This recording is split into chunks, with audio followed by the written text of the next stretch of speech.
Alright, so right here we're gonna do a quick hands-on, device comparison with the three beasts right now. On the left, we got, matter of fact, first things first, we got the new iPhone 7 coming out. So we got the iPhone 7 right here, 7 Plus to be exact, the one that matters in my book. You got the S7 Edge, and then you got the almighty Note 7. Y'all know my personal preference. I'm a Note guy, so all day I'm rocking with the Note. But let's go ahead and start the comparison. So out of all three of these phones, if you look visually, the iPhone 7 is the biggest phone. Tilt the camera up a little bit so you can see. It is the biggest phone width and lengthwise, but yeah, it actually has the smallest screen out of all three of these. It's tied with the S7 Edge. They're both 5.5 inches. So we're going to do that little visual comparison. I'm going to be using the Note as the fake ruler. So when you put them side by side, let's go ahead and cut this little screen off. And here we go. So from bottom to top, screens are the exact same screen size. It's no difference whatsoever. The real difference is when you do this. If you put the devices, let's do, yeah, we're gonna put the Note at the bottom. We're gonna put the Note at the bottom so you know it's a level playing field. And we're pretty much gonna lift up. So you see how much bigger the actual device is. Let me get that straight. Yeah, it's that much bigger. And in the width department, we're gonna do a quick little measure as well. In the width department, that's what you're looking at. So yeah, that phone is a lot wider, even though the screens are the exact same size.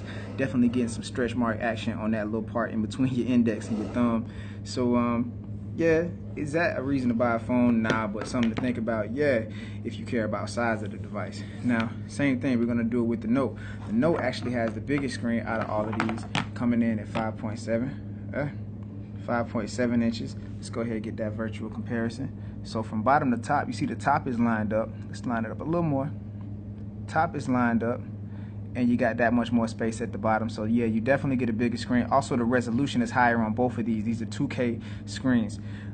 So that's a big win. Now we're gonna do our bottom to top comparison using our S7, so you can actually see the differences in the width or the length. A little bit shorter. Now let's do the width test.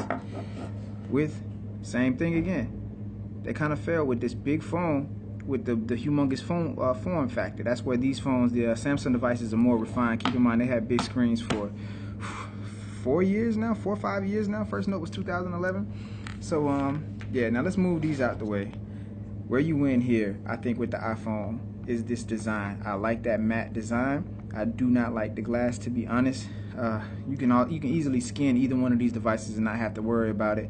Even if you crack your glass, just get a scan on your S7 or your Note 7 or S7 Edge and you'll be fine. But with this matte feel, it's nice. It's way more slippery.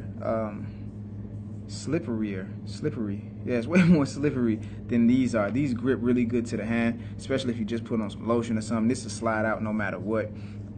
So this is all cosmetic. Those function glasses better for the feel and for the grip.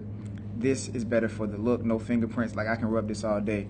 You ain't gonna see fingerprints. These, you start to touch them, fingerprints happen immediately. So yeah, they definitely win with that. That dual camera technology is actually pretty nice. I like it. It's really nice. I have some samples up soon, 4K and all that good stuff. Let's wipe that off. Also, one thing that I definitely say that this iPhone wins with, because like I said, I am a Note man, but one thing that this wins with, and it can't be denied, is the fact that the audio is way better on this. It actually uses the front speaker, your handset speaker, and it uses 2 speakers at the bottom. Now, you know, because of that, you actually lost your headphone jack, but yeah, you got that on there, so that's definitely nice to have for the audiophiles of the world. But yeah, check this out, man. Super loud. Let's see if I can do a quick comparison, man. I really don't want to do a comparison with the music.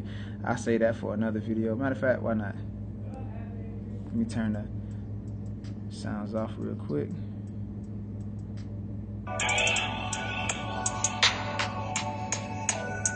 And it's only coming from this tiny little speaker down here, which is cool. I mean, I don't mind. You know, it's alright. It's cool. It's not like a big deal. You saw I was already connected to my Bluetooth headphones, so I'm not worried about that. But it's definitely nice when you're playing music out loud.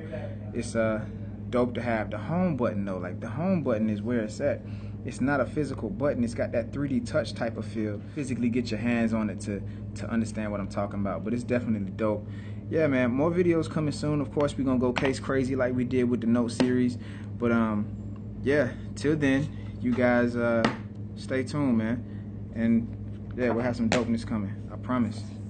Oh, and for the people who wanted that the jet black, like, I think this is better than the jet black, that glossy jet black thing. If you heard what they said, it scratches just like the old iPhones did, like with the 5s and stuff. I think this is gonna do the same thing too. Only time I tell. But yeah, it's doing good so far. Like, I physically tried to scratch it and it's not doing nothing. So yeah, overall, definitely a solid phone. Always, as always, the best iPhone. It's always going to be the best iPhone. The bigger ones are better, and anytime it's a new one, it's the best iPhone. So if you're an Apple head and you need that in your life, hey, I'm going to have these videos for you, and they are going to release this tomorrow. So yeah, jump on it, man, like the Genuine song. Till next time.